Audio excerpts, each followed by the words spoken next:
Dans un précédent numéro, je vous ai raconté comment fonctionnait le réseau Internet, comment il était né, comment il était devenu un enjeu économique majeur en moins de 20 ans, et il a créé un champ mondial de diffusion de l'information qu'on appelle le cyberespace.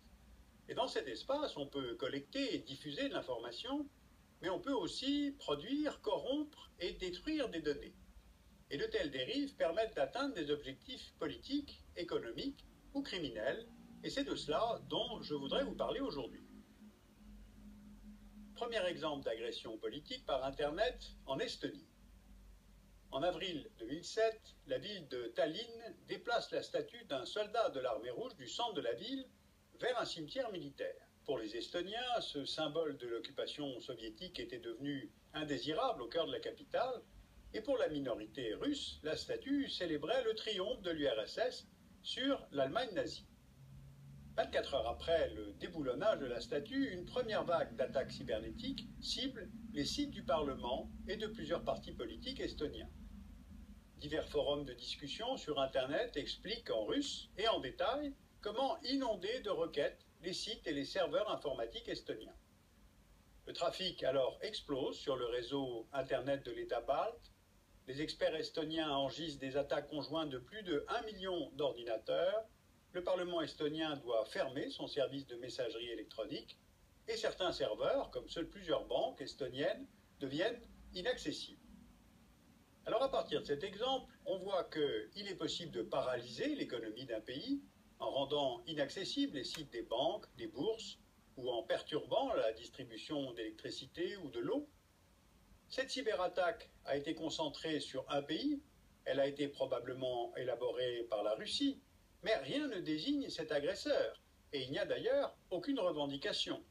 Cette action peut très bien venir d'un réseau d'activistes, nostalgiques de l'URSS, et les attaques sont parties pendant 2 semaines de nombreux ordinateurs situés par exemple en Allemagne, aux États-Unis ou dans d'autres pays. Donc, comment organiser une riposte quand il est impossible de déterminer qui sont les auteurs de l'attaque? Ensuite, les conflits via Internet sont plus souvent d'origine économique et financière que politique, et ils relèvent alors de la sécurité du commerce et des informations transmises. Tout le monde connaît les spams qui encombrent l'ordinateur, ou les virus, ces parasites qui ralentissent ou viennent corrompre les fichiers, mais il y a plus agressif. Par exemple, le spyware est un logiciel qui vient espionner les frappes sur les touches du clavier afin de subtiliser mots de passe ou codes de carte bancaire pour les exploiter. Il y a aussi le détournement par le cheval de Troie, ou pire encore, l'intrusion dans votre PC via les backdoors. Les backdoors sont des passages ménagés par les concepteurs des logiciels pour fournir des accès servant au test ou à la maintenance. Mais les pirates qui savent déjouer les mécanismes de sécurité parviennent à entrer dans ces passages.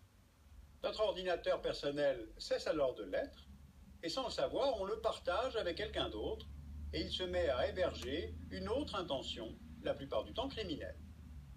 Prenons quelques exemples, puisque ces dérives tournent autour du vol, de l'intrusion et de la désinformation.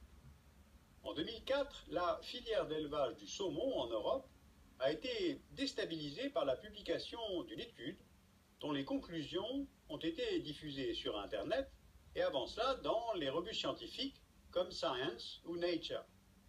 L'étude indiquait que le saumon d'élevage en Atlantique était contaminé et que sa consommation pouvait provoquer des problèmes de santé du fait des eaux polluées par les rejets de l'industrie européenne. Et l'objectif de la désinformation était double. D'abord, ouvrir de nouveaux débouchés pour le saumon de l'Alaska et faire accepter aux aquaculteurs européens le soja transgénique américain comme nourriture pour l'élevage du saumon. Cette campagne a alors été volontairement ou non largement relayée par Internet.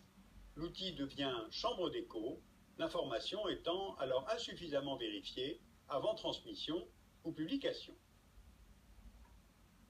Deuxième exemple, cette fois autant politique que économique, avec la campagne anti-GIEC. Le GIEC, c'est le groupe intergouvernemental pour l'étude du climat.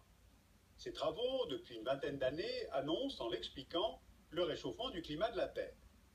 Un hacker russe s'est introduit en 2009 Dans les ordinateurs de l'université de l'East Anglia, à Norwich, il a volé 1073 courriels, extraits de 13 ans d'échanges entre des scientifiques qui travaillent sur le climat, et les a balancés sur Internet. Alors était-ce commandité? En tout cas, une telle campagne est venue gêner les conclusions de la conférence de Copenhague en décembre 2009, et ces mails ont été utilisés par les climato-sceptiques pour discréditer la thèse du réchauffement du climat. Et cela a bien logiquement insinué le doute sur la réalité, non pas du réchauffement, mais sur la part humaine contribuant à ce réchauffement, c'est-à-dire les énergies fossiles et les motorisations non propres. Alors on voit bien qu'il s'agit là de guerre psychologique, de retournement des opinions publiques, et Internet en est largement le vecteur. Et puis il y a bien sûr l'usage que les groupes terroristes peuvent faire d'Internet. Les sites terroristes sont nombreux, mais je ne peux pas vous les montrer à la télévision. La loi, mais aussi l'éthique, me l'interdisent. Or, pour une action dans la clandestinité, Internet permet tout à la fois de récolter de l'information, de diffuser un discours militant par les blogs, les forums, les courriers électroniques, de collecter des fonds en indiquant un compte bancaire ou bien par effraction dans l'ordinateur, de recruter par exemple des troupes djihadistes ou néo-nazis. Et puis il y a aussi la dimension psychologique de la guerre, ces sites pouvant propager la terreur par la diffusion de vidéos d'exécution. Voilà, tout cela pour vous montrer le pouvoir égalisateur du réseau virtuel. Tout cela se passe dans le cyberespace et il est maintenant pris en compte par les états-majors des armées. L'US Air Force, en 2007, a créé un Cyber Command. La grande agence américaine National Security Agency fait construire actuellement un centre pour la cybersécurité avec un budget de 1,5 milliard de dollars et avec des milliers de fonctionnaires, tous spécialistes de la guerre électronique. Et quand on se penche sur le dernier livre blanc de la défense de 2008, on voit que la France se préoccupe du cyberespace, qui est devenu un champ d'action dans lequel se déroulent des opérations militaires. La France a ainsi créé un service de veille, détection, d'alerte et de réaction aux attaques informatiques qui s'appelle l'ANSSI. Le sommet de l'OTAN à Bucarest en 2008 a missionné une agence de l'Alliance Atlantique basée à Mons en Belgique pour renforcer la sécurité informatique de l'Alliance et a en outre ouvert à Tallinn, précisément, un centre d'excellence pour la défense cybernétique. Et puis la République fédérale allemande, en 2009, s'est dotée aussi à Dombourg d'un département des opérations, des renseignements et des réseaux pour préparer l'administration allemande à l'éventualité d'une cyberattaque. Alors tout cela paraît étonnant. Or, dans la conduite de la guerre, là, il n'y a rien de nouveau. Mais ce qui est nouveau, c'est l'outil et sa force de frappe. Pour les attaquants, Internet et ses applications offrent de nombreux avantages. L'opération est peu coûteuse, les effets de surprise sont garantis, et l'attaquant est difficilement identifiable. Dernier cliché, Internet est un outil de démocratisation et de liberté. Dans son rapport de mars 2010, l'association Reporters sans frontières identifie les États dans le monde qui sont franchement ennemis d'Internet. Tous s'illustrent par leur censure de l'information en ligne et par la répression des internautes qui en sont à l'origine. Avec la plus grande population d'internautes au monde, le gouvernement chinois a mis en place un système qui s'appuie sur des mots-clés. Les listes officielles comprennent environ 500 mots-clés comme Tibet, Tiananmen, 4 juin 1989, Falun Gong. Et si ces mots sont tapés par les internautes, la censure les envoie sur une page d'avertissement ou sur un contenu qui est vide. Deux organes chinois sont en charge de ce contrôle, le Bureau de l'information du Conseil d'État et le département de la propagande, appelé aujourd'hui département de la publicité. Eh bien, ces organes envoient sans arrêt des consignes aux administrateurs des sites web pour qu'ils cessent des reprises d'articles non conformes ou bien pour retirer la mention de certaines sources d'information ou encore pour leur interdire de traiter certains sujets.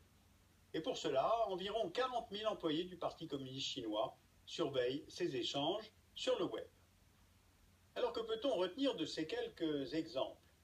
D'abord, cet épisode BALT, on ne peut pas le qualifier de cyberguerre dans la mesure où il n'y a pas eu de déclaration de guerre, ni même de violence physique. Simplement, après les armes de destruction massive, voici venu le temps des armes de désorganisation massive. Ensuite, la censure aurait plutôt tendance à s'accroître avec les réseaux sociaux, Twitter, Facebook, Maktoub dans le monde arabe, LiveJournal dans le monde russophone. Et certaines démocraties se placent elles-mêmes sous surveillance, comme la Corée du Sud ou l'Australie. Par exemple, depuis 2001, une loi australienne permet à une agence indépendante du gouvernement d'intercepter tout courriel suspect, y compris en l'absence d'autorisation judiciaire préalable. Et en France, la loi LOPSI 2 pose franchement un certain nombre de questions aux citoyens vigilants. Enfin, quant à la manipulation politique et la désinformation, que conseiller d'autre que d'utiliser votre sens critique et votre intelligence? La revue Books, c'est-à-dire l'actualité par les livres, consacre un dossier « Internet est-il contre la démocratie ?» La revue d'intelligence économique chez Lavoisier a tout un article intéressant sur les techniques d'influence. Et puis la revue Hérodote, Pillage et piraterie, consacre tout un article sur les pirates du cyberespace, et c'est aux éditions de la Découverte.